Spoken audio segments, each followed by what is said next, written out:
सत श्री अकाल जी। वाहिगुरु जी का खालसा, वाहिगुरु जी की फतेह। बड़े समय बाद थोड़े नाल रूबरू हो रहे हैं। रूबरू भी इस करके होना बड़ा जरूरी है। सब तो पहला उन्हां सारियां रूहां दा, शख्सियतां दा, साडियां भैणां दा, मावां दा, साडे भरावां दा मैं दिलों मैं ऋणी हाँ।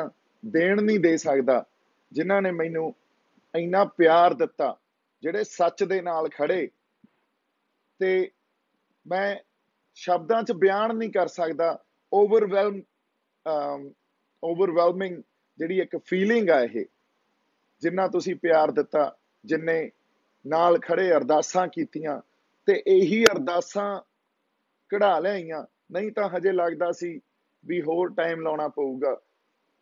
जिस तरह ईवन गुरुद्वारा दिल्ली गुरुद्वारा कमेटी, उन्हां दी टीम, साडे आपदे बंदे, अपना खोसा बाई, अभिषेक, मनदीप, होर बंदे जिहड़े सारे नाल खड़े, वर्दियां च खड़े, वर्दी अग च नाल खड़े। लीगल हैल्प चाहे होवे, चाहे जो कोई एडवर्स सिचुएशन सी उन्हां नूं फेस कीता, तां ओह बाकमाल सी। ਜਦੋਂ ਜ਼ਮਾਨਤ ਮਿਲੀ ਆ, ਪਹਿਲੀ ਜ਼ਮਾਨਤ ਮਿਲੀ, ਤੁਸੀਂ ਉਹ ਆਰਡਰ ਪੜ੍ਹਿਓ। ਆਉਣ ਵਾਲੇ ਸਮੇਂ ਤੱਕ ਐਗਜ਼ਾਮਪਲ ਦਿੱਤੇ ਜਾਣਗੇ ਉਸ ਆਰਡਰ ਦੇ, ਜਿੱਥੇ ਆਪਾਂ ਇਹ ਕਿਹਾ ਝੂਲ ਦੇ ਨਿਸ਼ਾਨ ਰਹਿਣ ਪੰਥ ਮਹਾਰਾਜ ਦੇ, ਦੇਗ ਤੇਗ ਫਤਿਹ ਪੰਥ ਕੀ ਜੀਤ, ਰਾਜ ਕਰੇਗਾ ਖਾਲਸਾ। ਇਹ ਸਾਰੀਆਂ ਗੱਲਾਂ ਉਹਦੇ ਚ ਲਿਖੀਆਂ ਗਈਆਂ ਵੀ ਇਹ ਕਿਸੇ ਵੀ ਤਰ੍ਹਾਂ ਦੀ ਕੋਈ ਭੜਕਾਹਟ ਨਹੀਂ ਆ। ਇਹ ਤਾਂ ਉਸ ਅਕਾਲ ਪੁਰਖ ਵਾਹਿਗੁਰੂ ਦੀ ਸਾਨੂੰ ਖੁੱਲ੍ਹ ਆ, ਸਾਨੂੰ ਸਾਡੀ ਰਿਲੀਜੀਅਸ ਫਰੀडम ਦੀ ਖੁੱਲ੍ਹ ਆ, ਤੇ ਇਸੇ ਕੌਨਸਟੀਟਿਊਸ਼ਨ ਦੇ ਦਾਇਰੇ 'ਚ ਰਹਿ ਕੇ ਅਸੀਂ ਇਹ ਸਾਰੀਆਂ ਗੱਲਾਂ ਕਰ ਸਕਦੇ ਹਾਂ। ਸੋ ਬੜੀ ਵੱਡੀ ਇੱਕ ਲੜਾਈ ਲੜੀ ਆ, ਜਿਹੜੀ ਲੀਗਲ ਫਰੰਟ ਤੇ ਵੀ ਲੜੀ, ਆਪਾਂ ਸੋਸ਼ਲ ਫਰੰਟ ਤੇ ਵੀ ਲੜੀ। ਇਸ ਕਰਕੇ ਉਹ ਸਾਰੀਆਂ ਸ਼ਖਸੀਅਤਾਂ ਦਾ ਮੈਂ ਬੜਾ ਦਿਲੋਂ ਰਿਣੀ ਆ। ਧੰਨਵਾਦ ਤਾਂ ਬੜਾ ਛੋਟਾ ਜਿਹਾ ਲਫ਼ਜ਼ ਹੋਊਗਾ। ਔਰ ਤੁਹਾਨੂੰ ਸਾਰਿਆਂ ਨੂੰ ਮਿਲਾਂਗੇ, ਮੇਰਾ ਬੜਾ ਜੀ ਕਰਦਾ ਸਭ ਨੂੰ ਜਾ ਜਾ ਕੇ ਮਿਲਾਂ। ਪਰ ਇਸ ਟਾਈਮ ਸਿਚੁਏਸ਼ਨ ਆ ਜਿਹੜੀ, ਉਹ ਸਿਚੁਏਸ਼ਨ ਪੈਂਡਮਿਕ ਜਾਂ ਕਹਿ ਲਓ ਮਹਾਮਾਰੀ ਚੱਲ ਰਹੀ ਆ। ਲੋਕ ਆਪਦੀਆਂ ਜ਼ਿੰਦਗੀਆਂ ਖੋ ਰਹੇ ਆ। ਸੋ ਉਹਨਾਂ ਦੇ ਪਰਿਵਾਰਾਂ ਨਾਲ ਖੜਨਾ, ਜਾਂ ਜਿਹੜੇ ਸਾਡੇ ਕਿਸਾਨੀ ਸੰਘਰਸ਼ 'ਚ ਸਾਡੇ ਬੰਦੇ ਸਾਥ ਛੱਡ ਗਏ, ਉਹ ਕਿਵੇਂ ਛੱਡ ਗਏ? ਸਰਕਾਰ ਦੀਆਂ ਇਹਨਾਂ ਹੁਕਮਰਾਨਾਂ ਦੀਆਂ ਮਾੜੀਆਂ ਨੀਤੀਆਂ ਕਰਕੇ, ਜੋ ਇਹਨਾਂ ਨੇ ਜ਼ੁਲਮ ਸਾਡੇ ਤੇ ਕੀਤੇ ਆ, ਉਸ ਕਰਕੇ ਉਹ ਸਰੀਰ ਵਿਛੋੜਾ ਦੇ ਗਏ। ਉਹਨਾਂ ਸਾਰੇ ਬੰਦਿਆਂ ਦੇ ਘਰੇ ਜਾ ਕੇ ਉਹਨਾਂ ਦੇ ਪਰਿਵਾਰਾਂ ਨਾਲ ਬੈਠੀਏ। ਪਰ ਸਿਚੁਏਸ਼ਨ ਥੋੜੀ ਜਿਹੀ ਠੀਕ ਹੋ ਲੈਣ ਦਿਓ। ਹਜੇ ਸਾਨੂੰ ਇੱਕ ਪਾਸੇ ਸਾਡਾ ਕਿਸਾਨੀ ਸੰਘਰਸ਼ ਚੱਲ ਰਿਹਾ, ਦੂਜੇ ਪਾਸੇ ਜਿਹੜੀ ਆ ਮਹਾਮਾਰੀ ਚੱਲ ਰਹੀ ਆ। ਇਹ ਦੋਨਾਂ ਸਿਚੁਏਸ਼ਨਸ ਨਾਲ ਨਜਿੱਠਣਾ, ਇਹਨਾਂ ਦੋਨਾਂ ਦੀ ਆਪਾਂ ਗੱਲ ਵੀ ਕਰਾਂਗੇ। ਗੱਲਾਂ ਬਹੁਤ ਆ ਕਰਨ ਨੂੰ, ਉਹਨਾਂ ਗੱਲਾਂ ਨੂੰ ਆਪਾਂ ਸਮੇਂ ਤੋਂ ਅੱਗੇ ਵੀ ਲੈ ਕੇ ਆਵਾਂਗੇ, ਕਰਾਂਗੇ ਵੀ। ਪਰ ਇਸ ਟਾਈਮ ਜਿਹੜੀ ਲੜਾਈ ਅਸੀਂ ਵਿੱਢੀ ਸੀ, ਸਾਡੀ ਹੋਂਦ ਦੀ ਲੜਾਈ, ਉਹੀ ਸੰਘਰਸ਼ ਹਜੇ ਵੀ ਚੱਲ ਰਿਹਾ। ਸੋ ਉਸ ਸੰਘਰਸ਼ 'ਚ ਸਾਨੂੰ ਇੱਕ ਗੱਲ ਜ਼ਰੂਰ ਵਾਚਣੀ ਚਾਹੀਦੀ ਆ ਵੀ ਸਾਡਾ ਮਕਸਦ ਸੀ ਸਰਕਾਰ ਨਾਲ ਲੜਨਾ, ਗਵਰਨਮੈਂਟ ਨਾਲ ਲੜਨਾ, ਤੇ ਜਿਹੜੀਆਂ ਨੀਤੀਆਂ ਜਾਂ ਜਿਹੜੇ ਨਵੇਂ ਕਾਨੂੰਨ ਬਣਾਏ ਆ ਉਹਨਾਂ ਨੂੰ ਰੱਦ ਕਰਾਉਣਾ, ਉਸ ਸੰਘਰਸ਼ ਨੂੰ ਜਿੱਤਣਾ। ਉਸੇ ਮਕਸਦ ਤੇ ਅਸੀਂ ਕਾਇਮ ਰਹੀਏ। ਆਪਸ 'ਚ ਅਸੀਂ ਨਾ ਉਲਝੀਏ, ਨਾ ਇੱਕ ਦੂਜੇ ਤੇ ਤੌਹਮਤਾਂ ਲਾਈਏ। ਬੜਾ ਕੁਛ ਕਹਿ ਸੁਣ ਲਿਆ, ਹੁਣ ਮੈਨੂੰ ਲੱਗਦਾ ਸਾਨੂੰ ਇੱਕ ਵਾਰੀ ਫੇਰ ਇਕੱਠੇ ਹੋ ਜਾਣਾ ਚਾਹੀਦਾ, ਏਕੇ 'ਚ ਰਹਿਣਾ ਚਾਹੀਦਾ। ਕਿਉਂ? ਔਰ ਮਾਹੌਲ ਨੂੰ ਬੜਾ ਹੀ ਸਾਨੂੰ ਕੰਜੇਨੀਅਲ, ਇੱਕ ਸਹਿਜ ਤੇ ਫਰੈਂਡਲੀ ਬਣਾ ਲੈਣਾ ਚਾਹੀਦਾ। ਇਹ ਬੜੀ ਜ਼ਰੂਰਤ ਹੈ ਇਸ ਵੇਲੇ ਸਾਡੀ, ਕਿਉਂਕਿ ਹੋਂਦ ਦੀ ਲੜਾਈ ਲੜ ਰਹੇ ਹਾਂ। ਤੇ ਜਦੋਂ ਐਡਾ ਵੱਡਾ ਮਕਸਦ ਲੈ ਕੇ ਤੁਰੇ ਹੋਈਏ, ਉਦੋਂ ਨਿੱਜ ਨਹੀਂ ਦੇਖੀਦੇ, ਜਾਂ ਜਥੇਬੰਦਕ ਢਾਂਚੇ ਦੇ ਵੀ ਜਿਹੜੇ ਸਵਾਰਥ ਆ ਉਹ ਨਹੀਂ ਦੇਖੀਦੇ, ਉਹ ਤੋਂ ਵੀ ਉੱਤੇ ਉੱਠਣਾ ਪੈਂਦਾ। ਤੇ ਸਾਨੂੰ ਇਹ ਕਰਨਾ ਪਊਗਾ। ਇਹੀ ਸਾਨੂੰ ਸਾਡੇ ਗੁਰੂਆਂ ਨੇ, ਸਾਡੇ ਰਹਿਬਰਾਂ ਨੇ ਸਿਖਾਇਆ ਸੀ। ਕੱਲਾ ਸਿਖਾਇਆ ਨਹੀਂ, ਕੱਲਾ ਕਿਹਾ ਨਹੀਂ, ਕਰਕੇ ਦਿਖਾਇਆ ਸੀ। ਤੁਸੀਂ ਇਹ ਵੇਖੋ, ਇਸ ਵੇਲੇ ਮਹਾਮਾਰੀ ਚੱਲ ਰਹੀ ਆ। ਇਸ ਮਹਾਮਾਰੀ 'ਚ ਜਿਸ ਤਰ੍ਹਾਂ ਗੁਰਦੁਆਰਾ ਸਾਹਿਬ ਦੇ ਬਾਹਰ ਆਕਸੀਜਨ ਦੇ ਲੰਗਰ ਲੱਗੇ ਆ, ਜਿਵੇਂ ਸਰਦਾਰ ਰਵੀ ਸਿੰਘ ਖਾਲਸਾ ਏਡ ਵਾਲੇ ਜਾਂ ਹੋਰ ਬਹੁਤ ਸਿੱਖ ਜਥੇਬੰਦੀਆਂ, ਤੁਸੀਂ ਵੇਖੋ ਉਹਨਾਂ ਨੇ ਬਾਹਰੋਂ ਮਸ਼ੀਨਾਂ ਵੀ ਭੇਜੀਆਂ, ਆਕਸੀਜਨ ਵਾਲੀਆਂ ਸਿਲੰਡਰਸ ਵੀ ਭੇਜੇ ਆ। ਬ੍ਰਿਟਿਸ਼ ਏਅਰਵੇਜ਼ ਨਾਲ ਟਾਈ ਅਪ ਕਰਕੇ ਉਹਨਾਂ ਨੇ ਉੱਥੋਂ ਫਲਾਈਟ ਰਾਹੀਂ ਭੇਜ ਰਹੇ ਆ। ਇਹ ਸਾਡੀਆਂ ਪਿਰਤਾਂ ਜਿਹੜੀਆਂ ਸਾਡੇ ਗੁਰੂ ਪਾ ਗਏ, ਇਹ ਸਾਡੀਆਂ ਰਵਾਇਤਾਂ, ਅਸੀਂ ਬਹੁਤ ਕੁਝ ਛੱਡ ਗਏ ਹੋਵਾਂਗੇ, ਪਰ ਮਾਣ ਆ ਮੈਨੂੰ ਸਾਡੀ ਕੌਮ ਤੇ ਵੀ ਅਸੀਂ ਉਹਨਾਂ ਪਿਰਤਾਂ ਨੂੰ, ਉਹਨਾਂ ਰਵਾਇਤਾਂ ਨੂੰ ਤੇ ਸਾਡੀ ਸੇਵਾ ਭਾਵਨਾਵਾਂ ਨੂੰ ਹਜੇ ਤੱਕ ਨਹੀਂ ਛੱਡਿਆ। ਕਿਉਂ? ਇਹ ਕਿਸੇ ਖਿਲਾਅ ਚੋਂ ਪ੍ਰਗਟ ਨਹੀਂ ਹੋਈ ਗੱਲ। ਇਹ ਗੱਲ ਉਹਨਾਂ ਗੁਰੂਆਂ ਦੀ, ਉਹਨਾਂ ਰਹਿਬਰਾਂ ਦੀ ਕਮਾਈਆਂ ਕੀਤੀਆਂ ਹੋਈਆਂ, ਉਸ ਕਮਾਈ ਸਦਕਾ ਹੀ ਜੋ ਸਾਡੇ ਅੰਦਰ ਉਹਨਾਂ ਨੇ ਚਿਣਗਾਂ ਲਾਈਆਂ, ਜੋ ਪਿਰਤਾਂ ਉਹ ਪਾ ਗਏ, ਅੱਜ ਤੱਕ ਕਾਇਮ ਆ। ਔਰ ਅੱਜ ਸਾਰੀ ਦੁਨੀਆ ਇੱਕ ਵਾਰੀ ਫੇਰ, ਜਿਵੇਂ ਇਸ ਕੌਮ ਨੇ, ਸਾਡੇ ਸਾਰੇ ਪੰਜਾਬ ਨੇ ਸੰਘਰਸ਼, ਮੈਂ ਹਮੇਸ਼ਾ ਕਹਿੰਦਾ ਸੀ ਇਕੱਲਾ ਪੰਜਾਬ ਤੱਕ ਨਹੀਂ ਆ, ਇਹਦੀ ਲੋਕਲ ਸਿਗਨੀਫੀਕੈਂਸ ਨਹੀਂ ਆ, ਇਹ ਨੈਸ਼ਨਲ ਸਿਗਨੀਫੀਕੈਂਸ ਵੀ ਨਹੀਂ ਆ, ਇਹ ਗਲੋਬਲ ਆ। ਤੇ ਅਸੀਂ ਉੱਥੋਂ ਤੱਕ ਪਹੁੰਚੇ, ਔਰ ਬੜਾ ਬਦਨਾਮ ਕੀਤਾ ਗਿਆ, ਬੜਾ ਕੁਝ ਕਿਹਾ ਗਿਆ, ਪਰ ਫਿਰ ਵੀ ਇੱਕ ਵਾਰੀ ਸੱਚ ਸਾਹਮਣੇ ਆ ਗਿਆ। ਤੇ ਜੇ ਆਪਾਂ ਇਹ ਕਹੀਏ ਵੀ ਸਾਰੀ ਦੁਨੀਆ ਨੇ ਇਹ ਗੱਲ ਮੰਨੀ, ਔਰ ਅੱਜ ਵੀ ਇਸ ਮਹਾਮਾਰੀ 'ਚ ਇਹ ਗੱਲ ਮੰਨ ਰਹੀ ਆ ਵੀ ਜਿਹੜੀ ਸਿੱਖ ਕੌਮ ਆ, ਉਹਨਾਂ ਦਾ ਧਰਮ, ਉਹਨਾਂ ਦੀਆਂ ਰਵਾਇਤਾਂ, ਉਹਨਾਂ ਦਾ ਫਲਸਫਾ ਉਹ ਨਿਆਰੇ ਆ। ਇਹਨਾਂ ਤੋਂ ਸਿੱਖੋ। ਬਹੁਤ ਲੋਕ ਜਿਹੜੇ ਬਾਹਰਲੀਆਂ ਸਟੇਟਾਂ ਦੇ, ਅਮਰੀਕਾ 'ਚ, ਕੈਨੇਡਾ 'ਚ, ਉਹਨਾਂ ਦੇ ਗਵਰਨਰਸ ਆ, ਉਹ ਵੀ ਇਹ ਗੱਲ ਕਹਿ ਰਹੇ ਆ ਵੀ ਇਸ ਕਮਿਊਨਿਟੀ ਤੋਂ ਸਿੱਖੋ। ਕਿਉਂ? ਕਿਉਂਕਿ ਜਰਮਾਨੇ ਦੀ ਭਖਿਆ ਤੇ ਗਰੀਬਾਂ ਦੀ ਰੱਖਿਆ। ਕਿਉਂ? ਕਿਉਂਕਿ ਨਿਰਭਉ ਤੇ ਨਿਰਵੈਰ। ਨਾ ਤਾਂ ਅਸੀਂ ਕਦੇ ਕਿਸੇ ਨਾਲ ਵੈਰ ਪਾਲਿਆ, ਨਿੱਜ ਲਈ ਤਾਂ ਅਸੀਂ ਲੜੇ ਹੀ ਨਹੀਂ ਨਾ, ਹਮੇਸ਼ਾ ਲੜੇ ਆ ਤਾਂ ਇੱਕ ਬਹੁਤ ਵੱਡੇ ਪਰਪਸ ਲਈ ਲੜੇ ਆ। ਇਹੀ ਜਿਹੜੀ ਗੱਲ ਆ ਸਾਨੂੰ ਨਿਆਰਾ ਬਣਾਉਂਦੀ ਆ। ਪਰ ਇਸ 'ਚ ਇਹ ਗੱਲ ਨਹੀਂ ਵੀ ਦੂਜਿਆਂ ਨੂੰ ਕਿਤੇ ਆਪਾਂ ਘੱਟ ਲਿਖਦੇ ਆ, ਦੂਜੇ ਵੀ ਸਾਡੇ ਹੀ ਆ, ਇਹ ਸਾਰੀ ਇਨਸਾਨੀਅਤ ਹੀ ਸਾਡੀ ਆ। ਕਿਉਂਕਿ ਮਾਨਸ ਕੀ ਜਾਤ ਸਭੇ ਇੱਕੋ ਪਹਿਚਾਨ, ਉਹਦਾ ਸੁਨੇਹਾ ਹੀ ਸਾਡੇ ਰਹਿਬਰਾਂ ਨੇ, ਸਾਡੇ ਗੁਰੂਆਂ ਨੇ ਦਿੱਤਾ। ਅਗਲੀ ਗੱਲ, ਜਦੋਂ ਆਪਾਂ ਸੰਘਰਸ਼ ਦੀ ਕਰਦੇ ਆ, ਸੰਘਰਸ਼ ਦੀ ਗੱਲ 'ਚ ਵੀ ਸਾਨੂੰ ਇੱਕ ਗੱਲ ਸਿੱਖਣੀ ਪਊਗੀ। ਅਸੀਂ ਉਸ ਸਰਕਾਰ ਦੇ ਅਗੇਂਸਟ ਜਾਂ ਉਹਨਾਂ ਹੁਕਮਰਾਨਾਂ ਦੇ ਅਗੇਂਸਟ ਲੜ ਰਹੇ ਆ ਜਿਨ੍ਹਾਂ ਨੇ ਹਜੇ ਤੱਕ ਇੱਕ ਫਾਸਿਜ਼ਮ ਨੂੰ, ਇੱਕ ਫਾਸਿਸਟ ਕੌਨਸਟੀਟੂਐਂਸੀ ਤਿਆਰ ਕੀਤੀ ਆ। ਉਹਨਾਂ ਨੇ ਕਦੇ ਕਿਸੇ ਦੀ ਮਾੜੀ ਜੀ ਗੱਲ ਵੀ ਨਹੀਂ ਮੰਨੀ। ਉਹ ਵੱਖਰੀ ਗੱਲ ਆ ਵੀ ਅਸੀਂ ਜਿਸ ਤਰ੍ਹਾਂ ਇਸ ਸੰਘਰਸ਼ ਨੂੰ ਵਿੱਢਿਆ ਸੀ, ਫਿਰ ਇਸ ਸੰਘਰਸ਼ ਨੂੰ ਅਸੀਂ ਦਿੱਲੀ ਤੱਕ ਪਹੁੰਚਾਇਆ ਸੀ, ਫਿਰ ਨੈਸ਼ਨਲੀ ਪਹੁੰਚਾਇਆ, ਫਿਰ ਇੰਟਰਨੈਸ਼ਨਲੀ ਪਹੁੰਚਾਇਆ। ਕਿਤੇ ਨਾ ਕਿਤੇ ਅਸੀਂ ਵੀ ਕੁਝ ਗਲਤੀਆਂ ਕਰ ਗਏ ਹੋਵਾਂਗੇ। ਸਾਡੀ ਲੀਡਰਸ਼ਿਪ ਨੂੰ ਚਾਹੀਦਾ ਉਹਨਾਂ ਗਲਤੀਆਂ ਨੂੰ ਵੀ ਐਕਸੈਪਟ ਕਰਨ, ਉਹਨਾਂ ਗਲਤੀਆਂ ਨੂੰ ਐਕਸੈਪਟ ਕਰਕੇ ਹਜੇ ਵੀ ਅਸੀਂ ਇੱਕ ਦੂਜੇ ਨੂੰ ਸਪੇਸ ਦਈਏ, ਇੱਕ ਦੂਜੇ ਨੂੰ ਸਪੇਸ ਦੇ ਕੇ ਇਕੱਠੇ ਲੜਨ ਦੀ ਜਾਂਚ ਆ ਜਿਹੜੀ ਸਾਨੂੰ ਉਹ ਆਉਣੀ ਚਾਹੀਦੀ ਆ। ਏਕਾ ਰੱਖ ਕੇ ਲੜਨ ਦੀ ਜਾਂਚ ਸਾਨੂੰ ਆਉਣੀ ਚਾਹੀਦੀ ਆ। ਜੇ ਅਸੀਂ ਇਹ ਨਹੀਂ ਸਿੱਖਾਂਗੇ ਫਿਰ ਅਸੀਂ ਹਮੇਸ਼ਾ ਵਾਂਗੂ, ਕਿਉਂਕਿ ਪੰਜਾਬ 'ਚ ਬੜੀ ਤਰ੍ਹਾਂ ਔਰ ਬਹੁਤ ਸਮੇਂ ਤੋਂ ਸਮੇਂ ਮਾਸ ਇਰਪਸ਼ਨਸ ਹੋਈਆਂ, ਲੋਕਾਂ ਨੇ ਕਦੇ ਪਿੱਠ ਨਹੀਂ ਦਿਖਾਈ, ਪਰ ਲੀਡਰਸ਼ਿਪ ਹਮੇਸ਼ਾ ਪਿੱਠ ਦਿਖਾਉਂਦੀ ਰਹੀ। ਇਹਦੇ ਬੜੇ ਕਾਰਨ ਹੋ ਸਕਦੇ ਆ। ਸਟੇਟ ਅੱਜ ਦੀ ਬਹੁਤ ਪਾਵਰਫੁਲ ਹੋ ਗਈ ਆ, ਜਾਂ ਉਹਨਾਂ ਦੀ ਅਬਿਲਿਟੀ ਜਿਹੜੀ ਇਹ ਬੜੀ ਵੱਧ ਗਈ ਆ ਵੀ ਲੀਡਰਸ਼ਿਪ ਨੂੰ ਕਰਪਟ ਕਰ ਸਕਦੇ ਆ ਉਹ ਕਿਸੇ ਨਾ ਕਿਸੇ ਤਰ੍ਹਾਂ। ਇਹਦਾ ਇੱਕ ਰੀਜ਼ਨ ਜਿਹੜਾ ਕੈਪੀਟਲਿਜ਼ਮ ਆ, ਕੈਪੀਟਲਿਸਟਿਕ ਸੁਸਾਇਟੀ ਹੋ ਗਈ ਆ, ਜਿਸ ਤਰ੍ਹਾਂ ਦੇ ਲੋੜਾਂ ਵਧਾ ਕੇ ਬੈਠੇ ਆ ਅਸੀਂ, ਜਿਵੇਂ ਕੰਜ਼ਿਊਮਰਿਜ਼ਮ ਆ ਗਿਆ, ਉਹ ਵੀ ਹੋ ਸਕਦਾ ਕਿਉਂਕਿ ਪੈਸੇ ਤੇ ਬੜੇ ਵੱਡੇ ਵੱਡੇ ਡਿੱਗ ਪੈਂਦੇ ਆ, ਜਾਂ ਅਹੁਦਿਆਂ ਤੇ ਬੜੇ ਵੱਡੇ ਵੱਡੇ ਡਿੱਗ ਪੈਂਦੇ ਆ। ਪੁਰਾਣੀ ਲੀਡਰਸ਼ਿਪ ਐ ਨਹੀਂ ਹੁੰਦੀ ਸੀ। ਮੈਂ ਤੁਹਾਨੂੰ ਇੱਕ ਐਗਜ਼ਾਮਪਲ ਦਿੰਨਾ, ਜਦੋਂ ਆਜ਼ਾਦੀ ਦੀ ਲੜਾਈ ਲੜੀ ਜਾ ਰਹੀ ਸੀ ਨਾ, ਉਦੋਂ ਨਰਮ ਖਿਆਲੀਏ ਵੀ ਸੀ ਤੇ ਗਰਮ ਖਿਆਲੀਏ ਵੀ ਸੀ। ਉਦੋਂ ਬੱਬਰ ਅਕਾਲੀ ਵੀ ਸੀ ਤੇ ਸਾਡੇ ਗਦਰੀ ਬਾਬੇ ਵੀ ਸੀ। ਉਦੋਂ ਭਗਤ ਸਿੰਘ, ਸਰਦਾਰ ਭਗਤ ਸਿੰਘ ਵਰਗੇ, ਸਰਦਾਰ ਕਰਤਾਰ ਸਿੰਘ ਸਰਾਭੇ ਵਰਗੇ ਵੀ ਸੀ ਤੇ ਗਾਂਧੀ ਵਰਗੇ ਵੀ ਸੀ। ਪਰ ਇੱਕ ਗੱਲ ਸਾਨੂੰ ਵਾਚਣੀ ਜਾਂ ਸਿੱਖਣੀ ਉੱਥੋਂ ਚਾਹੀਦੀ ਆ, ਹਰ ਬੰਦੇ ਨੇ ਇੱਕ ਦੂਜੇ ਨੂੰ ਸਪੇਸ ਦਿੱਤੀ ਹੋਈ ਸੀ। ਉਹਨਾਂ ਨੇ ਆਜ਼ਾਦੀ ਦੀ ਲੜਾਈ ਸਾਰੇ ਲੜ ਰਹੇ ਸੀ, ਪਰ ਉਹਨਾਂ ਦਾ ਪਰਸਪੈਕਟਿਵ ਸਾਰਿਆਂ ਦਾ ਵੱਖਰਾ ਵੱਖਰਾ ਸੀ।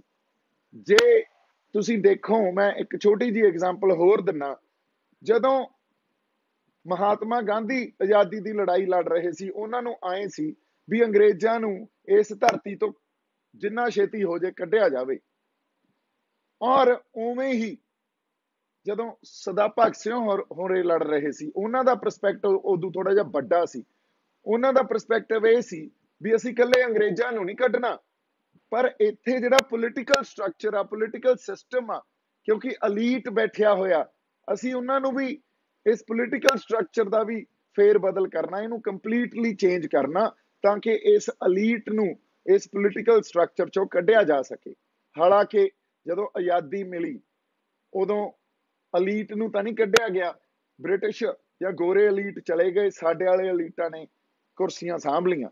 सो परस्पैक्टिव वखरे वखरे हो सकते आ, एक दूजे नूं स्पेस देना सीखीए ते एक मकसद लई असीं इकट्ठे होके लड़ना सीखीए।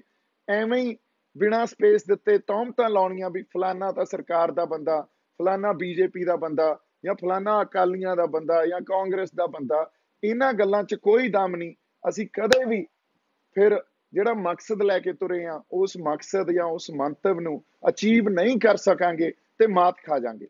हुण साडा अंदोलन असीं कहने होंद दी लड़ाई लड़ रहे हैं, और होंद दी लड़ाई उस वहण दे उल्ट लड़ रहे हैं असीं, जिहड़ा वहण कल्ला इस देश च नहीं चलदा, वो दुनिया दा वहण बनिया होया। कैपिटलिज्म जिहड़ी नवीं पॉलिसी या नਵੇਂ कानून आए आ, ਉਹਨਾਂ ਉਹ कैपिटलिज्म ਤੇ ਹੀ ਆਧਾਰਿਤ।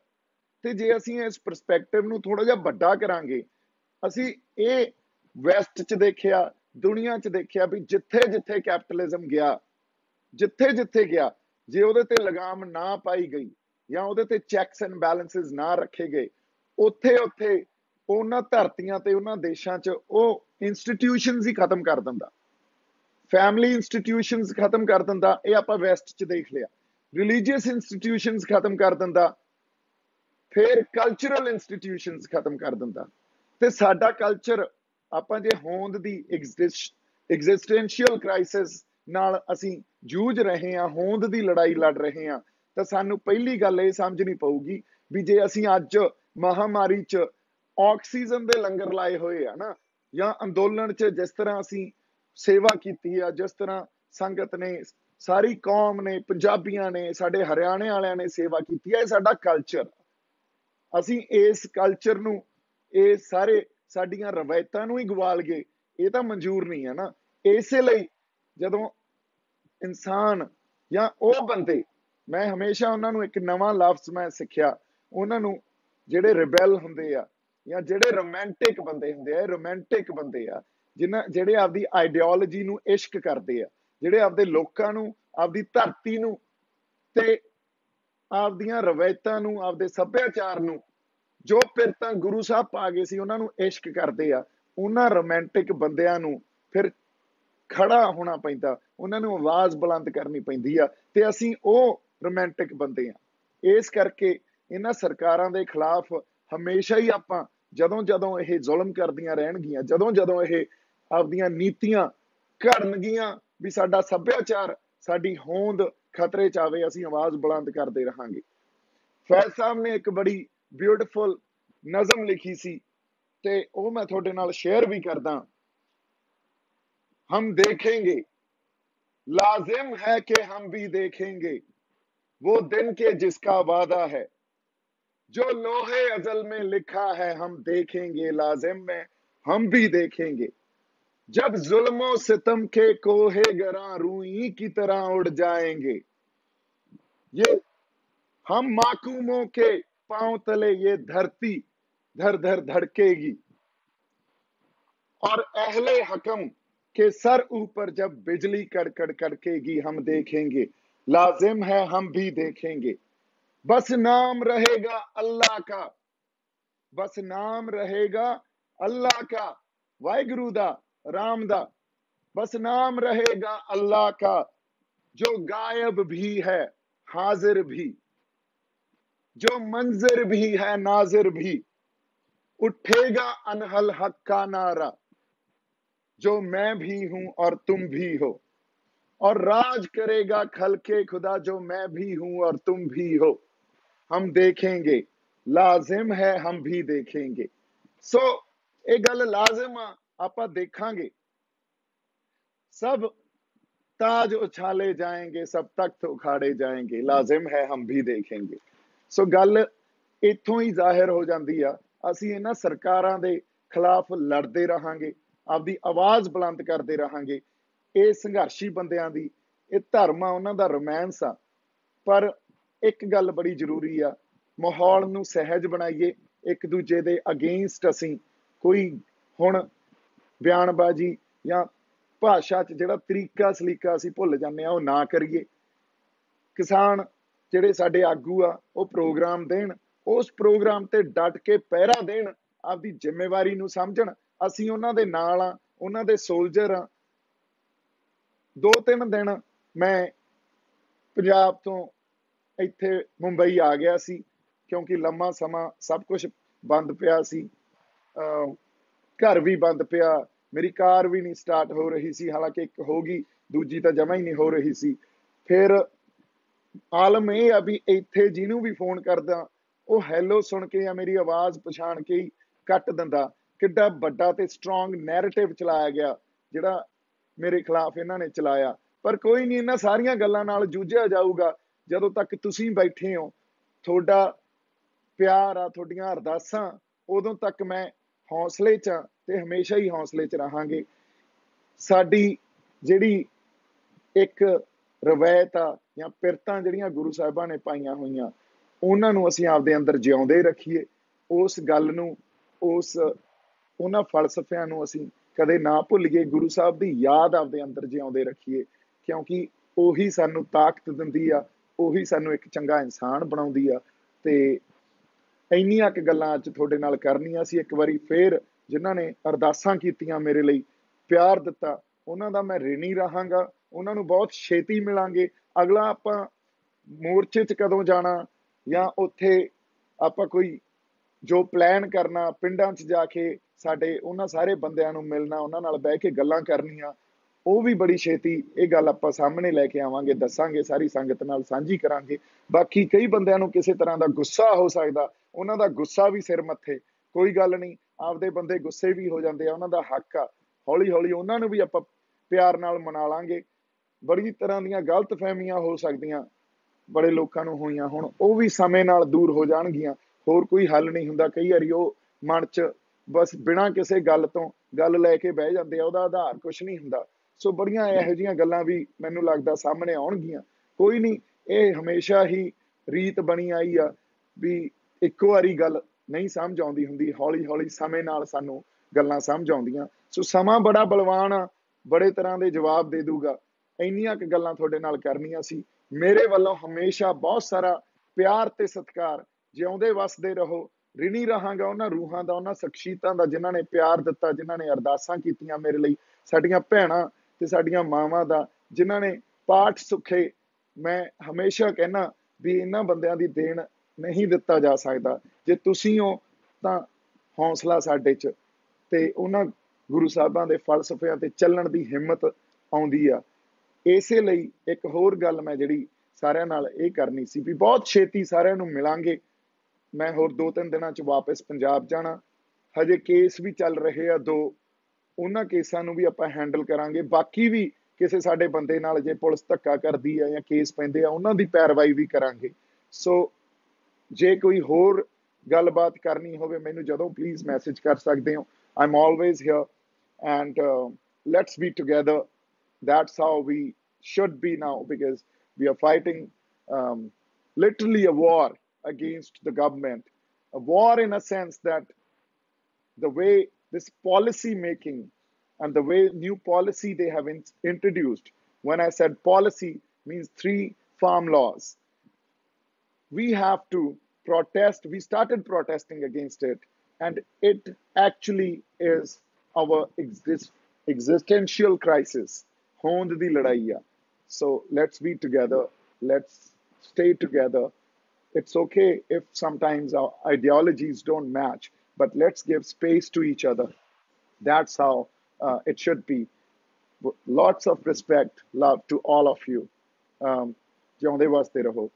ਸਤਿ ਸ਼੍ਰੀ ਅਕਾਲ ਜੀ। ਵਾਹਿਗੁਰੂ ਜੀ ਕਾ ਖਾਲਸਾ, ਵਾਹਿਗੁਰੂ ਜੀ ਕੀ ਫਤਿਹ। ਸਤਿ ਸ਼੍ਰੀ ਅਕਾਲ। ਪਲੀਜ਼ ਸਾਡੇ ਚੈਨਲ ਸਾਂਝਾ ਪੰਜਾਬ ਨੂੰ ਲਾਈਕ ਤੇ ਸਬਸਕ੍ਰਾਈਬ ਕਰੋ YouTube ਤੇ।